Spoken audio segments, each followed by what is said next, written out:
Hello, creative ones, and welcome to Mixed Media Art Fundamentals brought to you by Mixed Media Art. Now, I'm Michelle, and I'm so looking forward to sharing some of my mixed media art knowledge with you and answering all of your questions. I certainly have had a heap of questions about mixed media art and art journaling over the many craft shows we've done throughout the years, and I thought I would get all this information in the one place so that you can get all of your questions answered, but of course, encourage you to have a go yourself and get inspired and learn for yourself about the things that you like and the tools that you already have on hand. Now, of course, pop your questions into the comments, give us a like, a thumbs up, share us with your crafty friends, and subscribe so you can get all of our next updates. Now, in this episode of Mixed Media Art Techniques, we're going to be talking about inks for mixed media art. Now, inks, or more correctly, I guess, ink pads. We're not so much talking about inks that we use for calligraphy, but inks that we can use for stamping and for stenciling and in our art journaling are such a great way to add some detail into our layers. But there are so many different sorts of inks, so we'll talk through a few of the common ones and give you some ideas on how you can use them. So let's jump in. So I'm sure for those of you that have been crafting for many years will recognize many of the ink pads that I have pulled out here. I think some of our original ones, we might have started with the Colourbox chalk inks, and these were great because you could pull them out. We've got the Kaleidoscope dye inks where we could push them together and pull them apart again to create a rainbow. Didn't we love that? Our original Colourbox and our petals.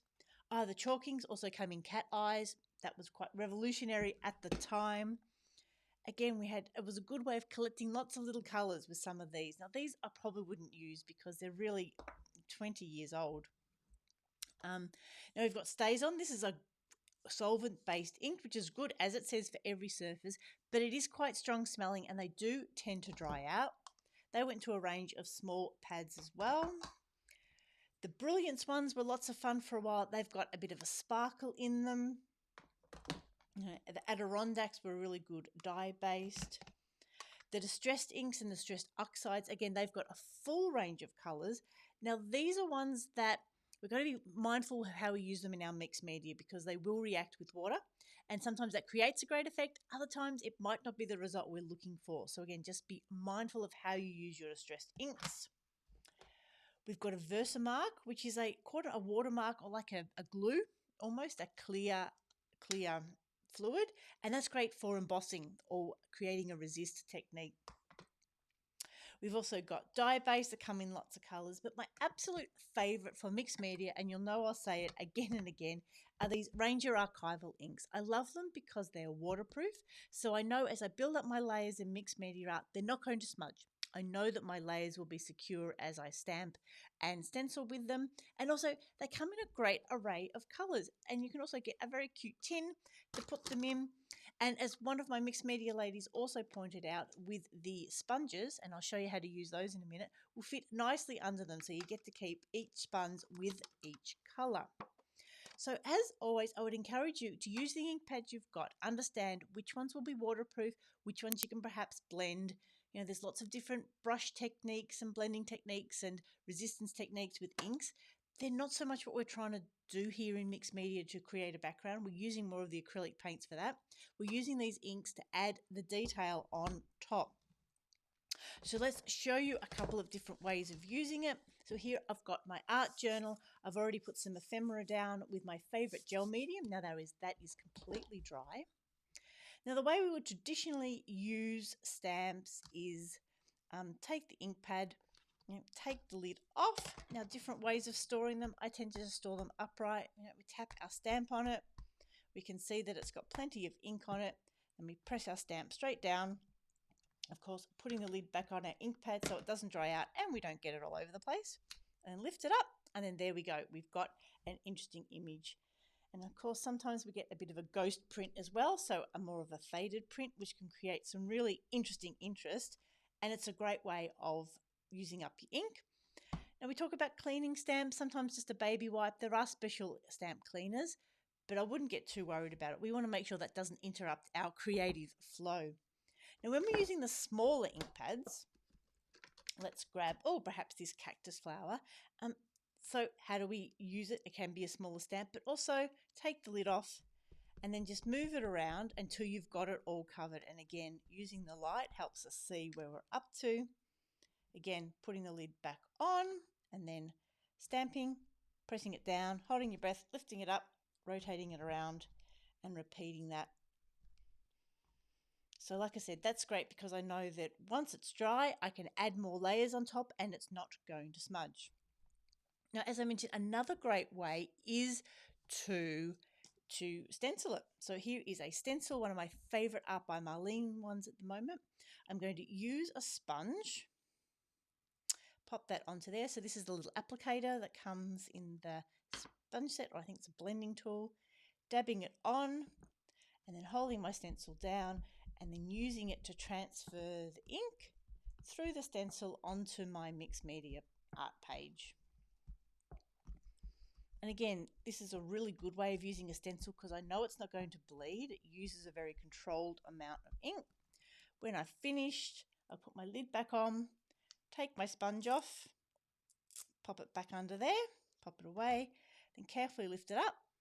And there I can see that it gives me quite a light look. So it's adding a bit of visual interest through a stencil as well as the stamps. And I'm well on my way to creating an interesting piece. One of the things I really want to encourage you to do, and that I love doing, and we've mentioned with the paints, is swatching them and testing them. So here is my book that I put all the records in of the different things I create. And you can see here I've noted what paints I've used, but then I've also matched the ink to the paint. So these were Dina Wakley Lime, the electric lime ink matches it. We've got Ocean and the Caribbean Coast works, or Caribbean Coast. The Peacock, the Library Green is a match, and then the turquoise, we've got this Garden Patina. So it's really nice to have that record, and so we can build up those layers. And again, I've done the same here with these paints. We've got Heather, Fuchsia, Rouge, and Orchid. And then we've got Violet, Majestic Violet, Vibrant Fuchsia, Cactus Flower, which I was just using before, Pink Gumballs, and then another Pink Peony as well to match those colours. And it is so fun to stamp on top of them. And let me give you an example of that. So in this art journal, mixed media art journal layout, you can see I've done the steps that I've already talked about. I've added some ephemera in the background, put down a layer of paint, done some stenciling, and then here I've added some tone on tone stamping. So it's a stamp there, some blue stamping here to add a highlight, and again using similar tones so that it's not too full in your face. It's a good way of creating those layers. Another thing I love doing, as well as using the ink colors the same as the paint, is to use the grey. So sometimes black is just too solid, and the grey, and this is the watering can, can be a really good way of giving a nice clear image that's not too solid. The last technique I wanted to share with you from ink pads is the direct on paper. And I'm sure many of you card makers and scrapbookers have seen before, but taking your card and just simply turning your ink pad over and using it straight on to your piece to give it an edge, and then I better find. So you can see that I've given that a bit of a border, created some interest, and taken away that white edge as well, which is really important as we layer up our images, and we'll talk about that when we talk about our focal points. So I hope that's given you some ideas about the inks to use in mixed media art. So I hope that does encourage you to get out what inks you might have. If you're looking at buying some new ones and you want to do mixed media and art journaling, I do strongly recommend my very favorite archival inks because, like I said, they come in lots of different colors. I know that they're waterproof, so they're not going to smudge and blend as I add more layers to my mixed media art. And then they all have a whole set of re-inkers as well, and you can get the little ones which give you a really good range of colors to get started. Now make sure you pop your questions in the comments, give us a like, a thumbs up, a share, and of course subscribe so you can get all the upcoming episodes of Mixed Media Fundamentals. And then once we cover the fundamentals, we will be moving into the next steps as well. So thank you so much for joining us today. This is Michelle signing off. I hope you have a crafty day.